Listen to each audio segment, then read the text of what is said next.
Welcome in, everyone. This is the Real Estate Network channel. This is News, Strategy, and Opportunity. And today we have a great one to talk about. Are you currently a first-time home buyer out there in the market wondering which properties you should stay away from? Which homes you should completely avoid? Well, as someone who has personally bought a lot of properties and helped hundreds of customers over the years, there is a handful of properties that I would consider staying away from. Properties I wouldn't even consider myself. Today, I'm going to walk you through some of these properties so you're not one of those home buyers out there that regrets closing on a deal.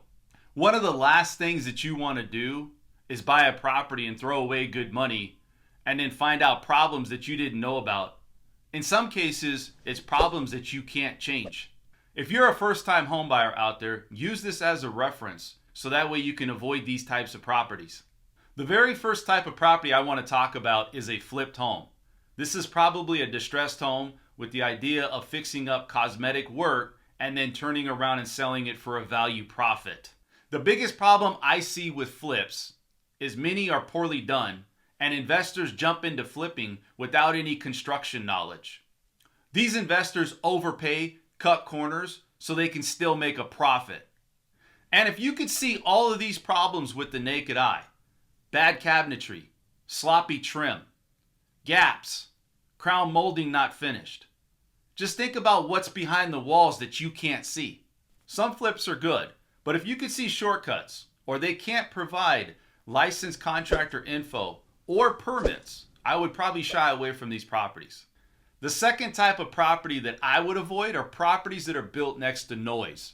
These properties consist of maybe railroad tracks, freeways, major roads. Also, properties that are built on unstable hillsides without proper structural reinforcement or bedrock.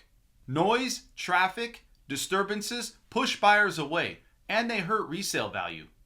I've sold homes like this, and every agent feedback is always mentioning noise, and buyers are turned off. Unenforced hillside homes can be dangerous.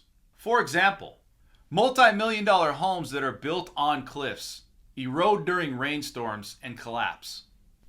Insurance doesn't usually cover that, and then you're left on the hook. The third type of property is structurally comprised homes. Foundation cracks that are not hairline settling cracks. Ones that snake in multiple directions that create real foundation problems. Sagging ceilings or load-bearing walls removed without permits. That's structural and expensive to fix. Homes with structural work done without permits are a big red flag. The fourth type of property I want to discuss is skipping inspections and hidden damage. Don't waive all contingencies in a hot market.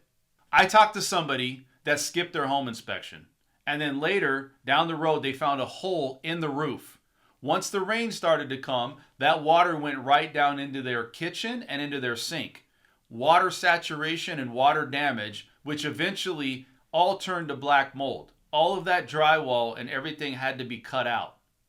Number 5, this home has major systems that need replacement. Here are the expensive systems that you want to avoid if they're close to failing. Old galvanized plumbing that has rust issues. Knob and tube or aluminum wiring has electrical hazards. Failing HVAC systems, $10,000, $15,000, sometimes $20,000. Roof, near the end of its life, can cost you $15,000 all the way up to $50,000, depending on size and materials. Mold problems. Number 6 type of home, water and mold problems. Water intrusion, active leaks, widespread mold. You want to stay away from that. Minor bathroom leaks are one thing, but widespread mold are hard and costly to remediate throughout the home. Some districts and lenders will not lend on a home with active mold problems. Homes with entire flat roofs are another property type I would avoid unless you fully understand the risks. Flat roofs have shorter lifespans and have more issues than sloped roofs. So my final advice here, don't skip home inspections. Include sewer or mold inspections if needed. Decide what you're okay with. If you're a contractor who knows costs, that's different than a first-time home buyer with limited repair budget.